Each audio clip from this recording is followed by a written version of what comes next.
Hello everyone, this is Defense Politics Asia, and this is the summary for the day of 686 for the 10th of January. For those that don't really want to watch the whole freaking video, I just want to tell you there's two frontline changes. So one frontline change is actually over at the southern part of Mikhailivka, or southwestern part of Mikhailivka. The Russian forces, have captured this tree line. So this tree line over here, oh, that's a terrible color. This tree line over here has been captured by the Russian forces. They after the failing to attack, Novo Mikhailivka in any form of decent success, everything is like cut off by the Ukrainians. They decided to go sideways, like a crab. So like yeah, crap. So anyway, so this is currently happening. They are moving sideways, and yeah, there's a lot of grounds for them to cover, honestly speaking, and until they can cut the road. So it's still very far away. And according to Ryba, the pro-Russian source, they call this valley, this valley system, they call it the Solenenka Gully. I marked it because they always have these kind of names that I don't know and you cannot find on Google Maps. So anyway, another one of those frontline changes is at the cemetery south of Bohdanivka. So this is Bohdanivka at the Bakhmut Front. This is Bakhmut city. Bohdanivka is here, and in the south, the Russian forces have recaptured the cemetery.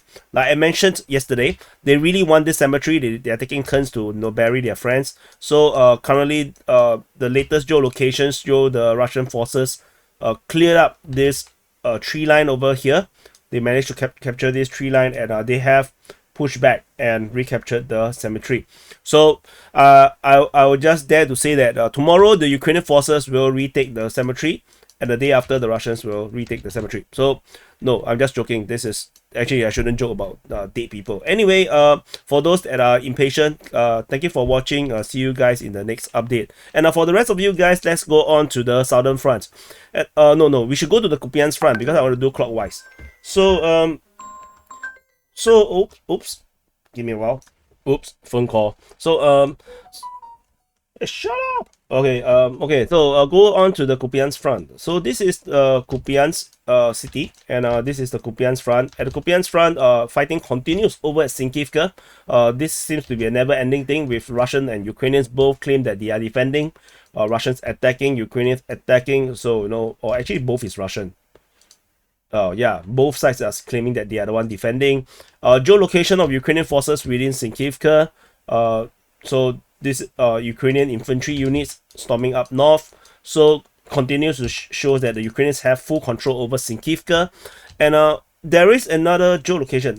This geolocation is the FPV drone hitting Ukrainian forces within Petropavlivka. One more interesting is actually this one. On the western bank of the Oskil River, this is the Oskil River. On the western bank of Oskil River, quite a distance from Kupyansk. Actually, what's the distance? It's like 6 kilometers away from Kupyansk. There is a Swedish FH-77 Archer self-propelled artillery unit being spotted. So I'm quite amazed by the geolocation, because if you ask me, I would never geolocate it. So the car was driving out, a car was driving out, and then they saw a Ukrainian artillery by the roadside, deployed. So, and which means that they are actually firing from quite a distance away, and is actually well within their firing range, which is actually very, very illuminating. So if you look at, let's say, 20 kilometers, which is a decent for 155 artillery system, they can hit Masyutivka, Liman Pershi, and Sinkivka region perfectly well. With better shells, they can even go up to 30 kilometers, most likely, hitting Vilshana and Hrinakivka. So and which means that for them, they because it's a wheeled artillery system, they can actually just travel around all the country roads, or highway would be better because they can run away faster. They can actually deploy and fire at will. So they can actually deploy anywhere around. I should use a different color. In any of these locations, and it will be so difficult for the Russians to spot, and they will still all be well within range of helping to defend against the Russian offensive over at Sinkivka. So this is actually very, very illuminating, because using our very non-military brain, we always think that artillery systems will be in these areas here. But in reality, because artillery is so advanced nowadays, firing at 20 kilometers, maybe actually they used to fire that far anyway, they can actually deploy way further away, so far away that our brain cannot comprehend. So otherwise, that's all from the Kupyansk Front. We move further south to the Kreminna Front. There's nothing over the Svetobe Front anyway. At the Kreminna Front, the Russian forces continue their offensive in the west, towards the in the eastern part of Terny, at Dibrova, as well as Serebransky Forestry. Russians also claim the Ukrainians are attacking at Terny. So this is another Sinkivka where both sides are claiming that they are defending. So we shall see how this goes. As you can see, Ukrainians say the Russians are attacking. The Russians say the Ukrainians are... No, I actually wrote it wrong. This is actually a Russian attack. Oh no, they repelled. They repelled. Oh, so correct. So is both are claiming that they defended. Yeah, you see, I'm always right. So we move on over the Siversk Front. We still have reports of fighting over at Vasily. The Ukrainian Defense Ministry continue to claim that the Russians are attacking Vasily. This is the second day coming, so we shall continue to see if this will continue. For how long? Wonder if it will actually end up into some major aero offensive, but I don't think so. Vasily's importance is mainly to as a forward operating base. I think from here, then they can actually make it much harder for the Ukrainians to defend all these wilderness. Because otherwise, there is some destroyed buildings and whatnot. There's still some place to rest. We move on over the Kupyansk Front. Bakhmut Front. At the Bakhmut Front, as I mentioned, the Russian forces recaptured the cemetery region in the south of Bohdanivka. Otherwise, fighting is still being reported at Bohdanivka. I believe this is according to the Russian Defense Ministry. Most likely, they are referring to this attack around here, since we have no reports of Russians attacking into Bohdanivka. In fact, I'm not even sure if the Russians are inside Bohdanivka right now. We haven't heard of anything for a long time about the fighting within Bohdanivka. Over at this, so further south, we have fighting reported towards Ivanivsky. This is part of the general report. So no, nothing much to really. There's not much details. Similarly, in the southern flank, fighting reported towards Klishevka, Andriivka, and Kudyumivka. So this is the strategic situation south of Bakhmut. Basically, the Russians are still on the offensive within the Bakhmut region. Nothing over at the New York front. Moving into the Avdiivka front. This is Avdiivka city. Avdiivka Front, the Russian forces continue their Avdiivka offensive, with fighting reported at Novobakhmutivka, Stepove, at the coke plant, in the northern part of Avdiivka, Sirvene, Povomaisky, as well as Nevelsky. So otherwise, geolocation of Ukrainian forces within Povomaisky getting shot by a drone, as well as airstrike. I think this airstrike or artillery strike within Avdiivka itself. So nothing particularly special about the Avdiivka Front. This is the general strategic situation at the Avdiivka Front. We move on into the Donetsk Front.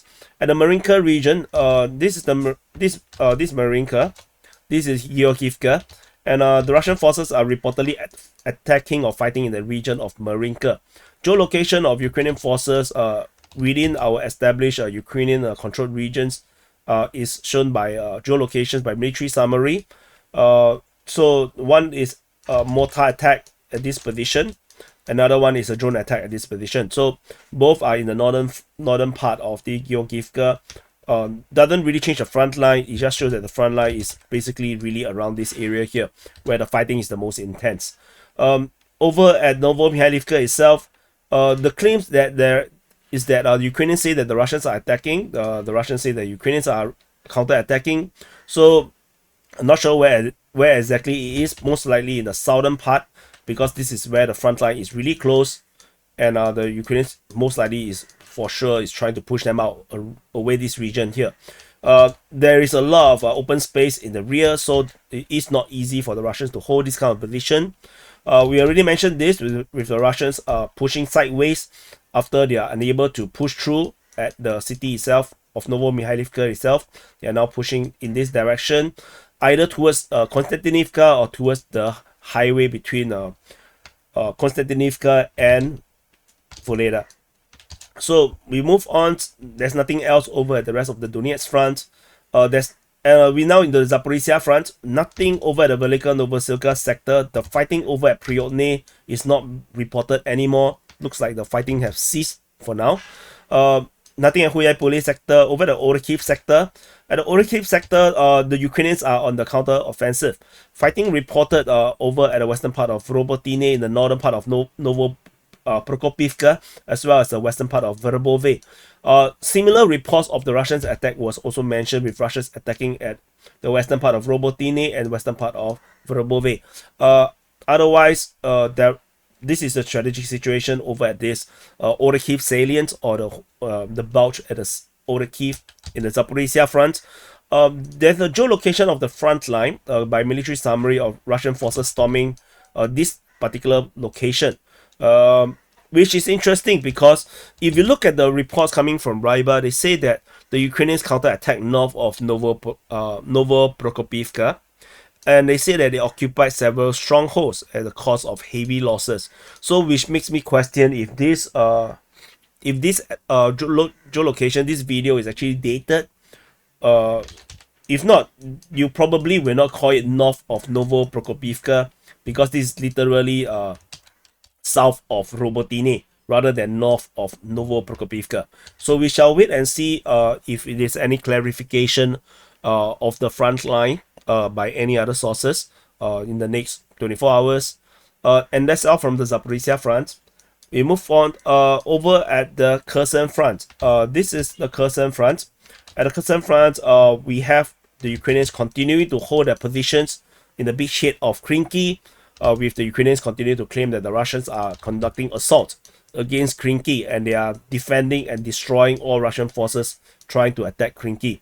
The Russians literally don't talk about Krinky much at all. They just say that the Ukrainians are there despite heavy losses, and that's it. So we shall wait and see how this goes. Some geolocation in this front line is Russian airstrikes returned, this time hitting Kherson city. Another one was artillery system hitting Ukrainian positions in the south of Dnipropetrovsk. So both geolocations is by military summary, and so the appearance of Russian FABs again in the Kherson front shows that the Ukrainian surface-to-air missile systems in this area here might have been eliminated. The threat of air defense shooting down Russian planes may have been negated or reduced to just short-range intercepts. So if it's just short-range, then FAB bombs with gliding components will allow them to really bomb their targets very safely. So anyway, for those that are watching all the way to this point, let me know, if you prefer this format where I just share the frontline changes, because I started to to add in this kind of changes inspired by who? Surya Maps, and also by Whip Union, because I think Whip Union changed his mapping, so he does do this kind of thing, and I think that yeah, it helps me also, because if not, overlay maps is a bit hard to read for myself as well, so it's easier for me to report, so I can always jump to the frontline changes first, and those that are interested to know more, then they can actually watch on. So let me know if this format is better, and for those that really like just watch the front this part, and then you probably are not watching now, so I'm not sure how you're going to tell me that you like it, but you probably continue to watch, and then just let me know your feedback, and I'll see you guys in the next update.